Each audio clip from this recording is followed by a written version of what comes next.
Tea கடை kitchen சொந்தங்களுக்கு வணக்கம். எப்பவும் ஒரே மாதிரி குழம்பு வச்சு ரொம்ப போர் அடிக்கிற மாதிரி ஃபீல் பண்ணிங்கன்னா, இந்த மாதிரி ஒரு தக்காளி மல்லி ரசம் வச்சு பாருங்கள். ரொம்ப சூப்பராக இருக்கும்.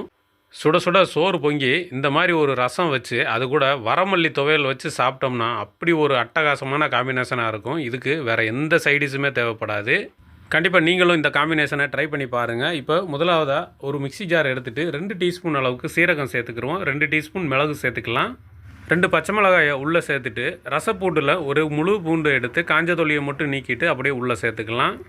அடுத்ததாக ஒரு கொத்து கருவேப்பிலையை உருவி உள்ளே சேர்த்துட்டு கொஞ்சம் மல்லி இலையை கழுவி எடுத்து வச்சுருக்குறோம், அதையும் உள்ளே சேர்த்துக்கலாம். இப்போ இது எல்லாத்தையுமே நல்லா கொரகொரப்பாக அரைச்சி எடுத்துகிட்டு வந்துடலாம். நல்லா இந்தளவுக்கு கொரகொரப்பாக இருக்கணும். இப்போ அடுத்ததாக புளிக்கரைசல் பார்த்திங்கன்னா நல்லா ஒரு சின்ன எலுமிச்சம்பழம் அளவுக்கு எடுத்து நல்லா கரைச்சி வடிகட்டி எடுத்து வச்சுருக்குறோம். இன்றைக்கி இந்த ரசத்தில் மல்லி இலையை தான் நிறைய போட்டு பண்ண போகிறோம். நல்லா வாசமாக இருக்கும். இப்போ இந்த இடத்துலையும் கொஞ்சம் மல்லி இலையை சேர்த்துட்டு அடுத்ததாக ஒரு 4 தக்காளியை இந்த மாதிரி வெட்டி வச்சுருக்குறோம், அதை அப்படியே உள்ளே சேர்த்துடலாம். இன்றைக்கி தக்காளி வெட்டும்போது ஒரு தக்காளியில் பார்த்தீங்கன்னா உள்பக்கத்தில் இந்த மாதிரி ப்ளூ கலரில் இருந்தது, பேனா மை ஊற்றி வச்ச மாதிரி.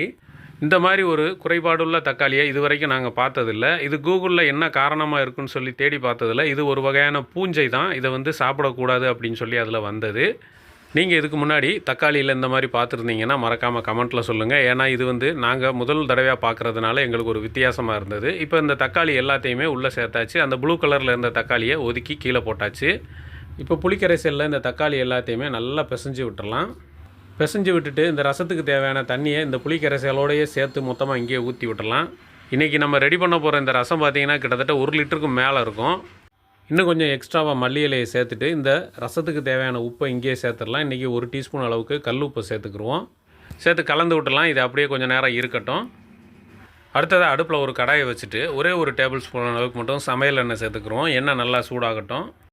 எண்ணெய் சூடான உடனே ஒரு 1/2 டீஸ்பூன் கடுகு உளுந்தம் பருப்பு உள்ளே சேர்த்துக்குருவோம். கடுகு உளுந்து நல்லா பொரியட்டும். நல்லா பொரிஞ்ச உடனே 2 காஞ்ச மிளகாயை உள்ளே சேர்த்துட்டு கூடவே ஒரு கொத்து கருவேப்பிலையை உருவி உள்ளே சேர்த்துடலாம்.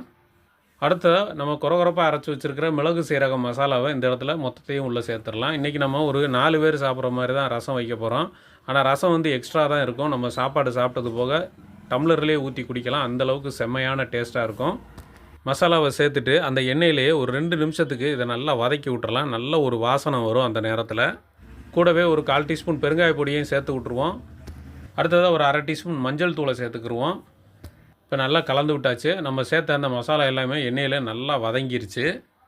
இந்த நேரத்தில் நம்ம ஏற்கனவே கரைச்சி வச்சுருக்கிற புளிக்கரைசலை மொத்தத்தையுமே அப்படியே தூக்கி உள்ளே ஊற்றிடலாம். உள்ளே ஊற்றி கலந்து விட்டுட்டு இப்போ அடுப்பை மீடியம் ஃப்ளேமுக்கு மாற்றிக்கிடுவோம். நல்லா லேசான தீயில் நல்லா நுரக்கட்டி வரட்டும். இது நீங்கள் லோ ஃப்ளேமில் வச்சும் பண்ணலாம். ரசம் இன்னும் கொஞ்சம் நேரம் நல்லா மெதுவாக சூடாகி வரும்போது நல்லாயிருக்கும். இப்போ ஒரு 3 நிமிஷத்துலேயே பார்த்தீங்கன்னா அந்த ஓரங்கள் எல்லாமே நல்லா சூடாகி சுறுசுறுன்னு கொதிக்கிற ஸ்டேஜுக்கு வந்துருச்சு. நடுவுலையும் பார்த்தீங்கன்னா அங்கங்கே நுர கட்ட ஆரம்பிச்சிருச்சு. இப்போ இந்த ஸ்டேஜ்லேயே நம்ம ஸ்டவ்வை ஆஃப் பண்ணிடலாம். இதுவே போதுமானது. ரொம்ப கொதிக்க விட்டுற வேண்டாம். அவ்வளோதாங்க, நமக்கு மணக்க மணக்க தக்காளி மல்லி ரசம் சூப்பராக தயாராகிருச்சு. இந்த ரசம் வைக்கும்போது பார்த்தீங்கன்னா வீடே மணக்கும். அப்படி ஒரு வாசனை. சோறு ரெடியாகிறதுக்குள்ளே டம்ளர்லேயே ஊற்றி குடிச்சிடலாம் இந்த ரசத்தை. அவ்வளவு செம்மையான டேஸ்ட்டாகவும் இருக்கும். இப்போ அடுத்ததாக ஒரு சைடிஷ் ஒன்று பார்த்துடலாம். இந்த ரசத்தோட காம்பினேஷனுக்கு சூப்பரான வரமல்லி துவையல் எப்படி செய்யலான்னு தான் பார்க்க போகிறோம். அடுப்பில் இந்த மாதிரி ஒரு கடாயை வச்சுட்டு ஒரே ஒரு டேபிள் ஸ்பூன் மட்டும் சமையல் எண்ணெய் சேர்த்துக்கலாம். எண்ணெய் நல்லா சூடாகி வரட்டும். இப்போ எண்ணெய் சூடான உடனே ஒரு 50 கிராம் விதமல்லி எடுத்து வச்சுருக்குறோம், அப்படியே உள்ளே சேர்த்துக்கலாம். லேசான சூட்டில் மெதுவாக அப்படியே வறுத்து விட்டுக்கலாம். முன்னாடியெல்லாம் இந்த வரமல்லி துவையல் வீட்டில் அடிக்கடி பண்ணுவாங்க. இந்த துவையலை வச்சே பார்த்தீங்கன்னா அவ்வளவு சோறு சாப்பிட்லாம். அதை விட முக்கியமாக பழைய சோறுக்கெல்லாம் ரொம்ப அருமையாக இருக்கும். ஒரு 3 நிமிஷத்துலேயே அந்த விதமல்லி எல்லாமே நல்லா வறுபட்டு வந்துருச்சு. இந்த இடத்துல ஒரு 4 காஞ்ச மிளகாயை உள்ளே சேர்த்துக்கலாம். அடுத்ததாக ஒரு 7 பல் பூண்டை உரித்து வச்சுருக்குறோம், அதை அப்படியே உள்ளே சேர்த்துக்கலாம். அந்த எண்ணெயிலேயே பூண்டு வதங்கி வரும்போது டேஸ்ட்டு பார்த்திங்கன்னா இன்னும் நல்லா சூப்பராக இருக்கும். அடுத்ததாக ஒரு சின்ன நெல்லிக்காய் அளவுக்கு புளி எடுத்து நல்லா உரிச்சிட்டு உள்ளே சேர்த்துடலாம். இது கூட கொஞ்சம் கருவேப்பிலையும் பிச்சு உள்ளே சேர்த்துருவோம். இப்போ இதையும் சேர்த்து அது கூட நல்லா வறுத்து விட்டுடலாம். இப்போ இந்த இடத்துல கொஞ்சம் மல்லி இலையுமே கழுவி எடுத்து வச்சுருக்குறோம், அதையும் அப்படியே உள்ளே சேர்த்து விட்டுடலாம். மல்லி இலை சேர்த்து 1 நிமிஷம் வதக்கி விட்டுட்டு இப்போ இந்த இடத்துல 1/2 கப் அளவுக்கு தேங்காவை துருவி வச்சுருக்குறோம், அதை அப்படியே உள்ளே சேர்த்துடலாம். சின்ன தேங்காவாக இருந்தால் ஒரு 1/2 மூடி இருந்தாலே போதுமானது, ரொம்ப சேர்க்க வேண்டாம். மீடியம் ஃப்ளேமில் வச்சு இந்த தேங்காய் துருவலோடு சேர்த்து நல்லா வதக்கி விட்டலாம். தேங்காய் துருவல் பார்த்திங்கன்னா நல்லா நமக்கு ப்ரௌனாக வறுபட்டு வரணும். இப்போ ஒரு 4 நிமிஷத்துலேயே பார்த்திங்கன்னா தேங்காய் துருவல் நல்லா இந்த மாதிரி செவந்து வந்துருச்சு. இந்த இடத்துல நம்ம ஸ்டவ்வை ஆஃப் பண்ணிடலாம்.